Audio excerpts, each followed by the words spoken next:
Ben, d'abord, de me faire traiter de Jean Charest. Y a-tu quelque chose de plus insultant que de se faire traiter de Jean Charest? Il a même dit Jean Chrétien. Quand même. Is there anything more insulting than to be compared to Jean Charest? The words of a very angry François Legault. Listen, every now and again, the worst side of François Legault comes out. Please. That's right, Premier Legault. I think that's what we saw yesterday. But I'm just thinking there are a whole bunch of things I would not want to be called than being called Jean Charest. I'm just saying. Let's find out more. David Heurtel is with us, our political analyst extraordinaire here at CJAD 800 and a former Quebec Liberal cabinet minister. Welcome back, David. Always great to be with you, Elias. David, I just want to say, you've always reminded me of Jean Charest.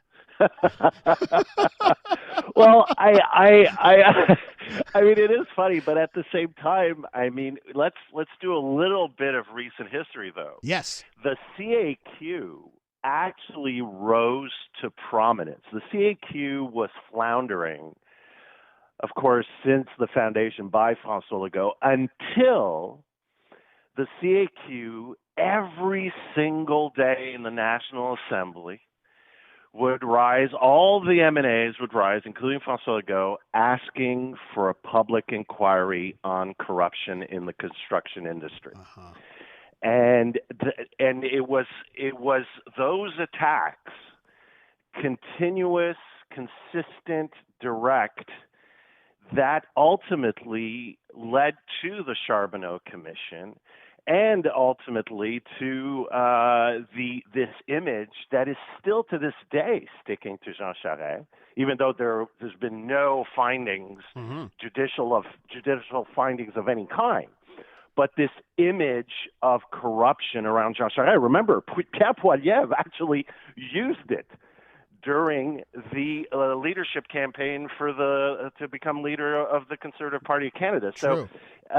So this for François Legault is definitely it's political, but it is sanguine also. I mean, definitely he has a massive ego. We all know it. And to be confronted to a Paul Saint-Pierre Plamondon PQ video setting side by side François Legault defending the independence budget of year one in 2005 next to Jean Charest saying, well, this is viable. That's definitely something that's going to stick in his craw. But at the same time, he's taking a shot that he's been taking for years now at Jean Charest. And let me just ask this, because if he had been any angrier, I joked this morning he would have turned green and busted out of the suit. Have you seen Legault this angry? I mean, I know he had some clashes with Gabriel Nadeau-Dubois last year. I think it was last year, earlier this year. But have you seen him this angry? And doesn't somebody tell him, hey, this is not a good look for you? I gotta say, I don't remember seeing him that angry, having that type of. I mean, he has had some very personal and very sanguine reactions before, but have I seen something that extreme, that off the cuff? But the other part of your question, Elias, I got to tell you, nobody tells François Legault what to do or what to say. This is not someone that really listens to anybody else but himself. And afterwards, when he calms down, he may come back and soften the message or listen to advisors saying, well, you might want to walk this back a bit. But on things like this, François Legault has very, very personal emotions. He brings a lot of personal emotions to his political involvement, and he has some people that he just hates. I mean, and just that, and I remind the last time the biggest emotional moment I saw was actually during the debates back in 2014.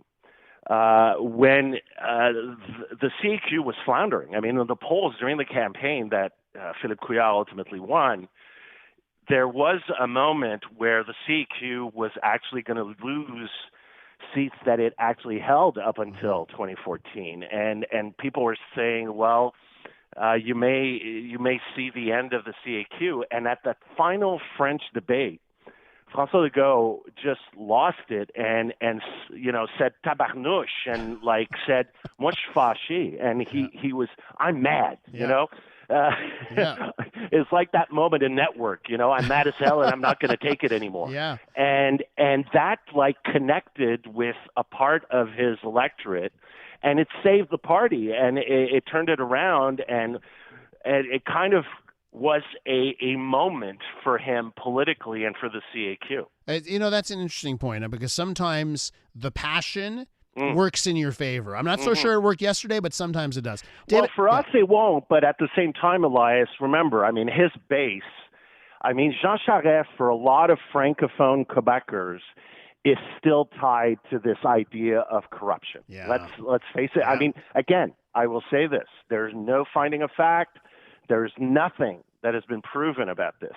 But, Québécois and a lot of people in the Francophone media and the CAQ have pushed that agenda over the years. And so it sticks, especially since over the last few weeks, we seem to see more and more Jean Charest in the media. And in fact, right, correct me if I'm wrong, David, Jean Charest has won some legal battles against the Quebec government, if anything. He has. Right? He has.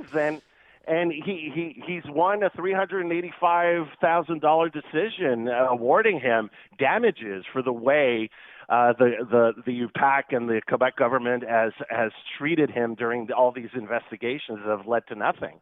Mm-hmm. But at the same time, that's the problem. There's, on the one hand, there are facts, but the perception is another thing. David, in the time we have, which topic do you want to tackle? Andre Pratt saying, I don't want to be Liberal leader, or do you want to tackle the open letter by the former premiers? I got to say, Andre Pratt is a footnote to a footnote. Uh-huh. So, in my opinion, but I think the letter, there are two big letters in the media, by the way. There's the premier's letter. The first time ever, I know we don't have much time, but first time ever that 6 premiers come together. Yeah. And you have 3 PQ, 3 Liberals. You have 2 doctors, 2 medical doctors in there, and you have 2 former, also not only former premiers, but former health ministers that sign a letter saying, hey, Christian Dubé, your Bill 15 is leading to a disaster if you don't change it massively right now. This is huge. And the other big letter, I know the 6 former premiers letter gets all the headlines, but I don't know if you saw in La Presse, the 5 principals or executive directors, because they have different titles, of the 5 private Francophone universities in Quebec signed a letter, open letter, denouncing the tuition hikes for the English university. Oh, so you have the leaders of Université de Montréal, Université de Sherbrooke, Université Laval, HEC, and Polytechnique signing a letter saying there has to be another way than this to solve the financing crisis of our university. And it's because they realize that if McGill gets weakened,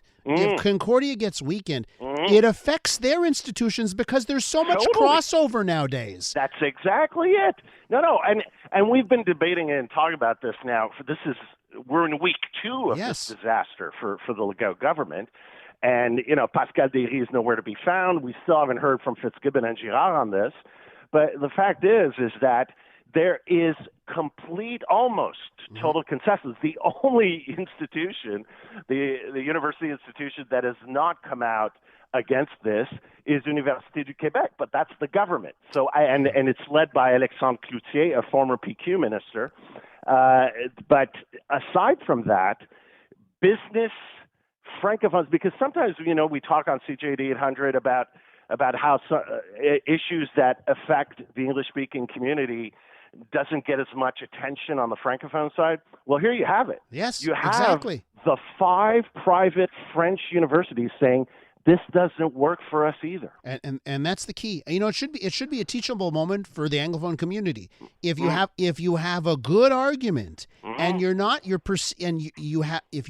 make the case and you're not perceived as Angryphones, you're going to get support. You're going to get support. I would add to that, yes, but to that, I think the key and the arguments that have always worked, and you can go back to the Charter of Values and previous PQ government measures that were totally unreasonable.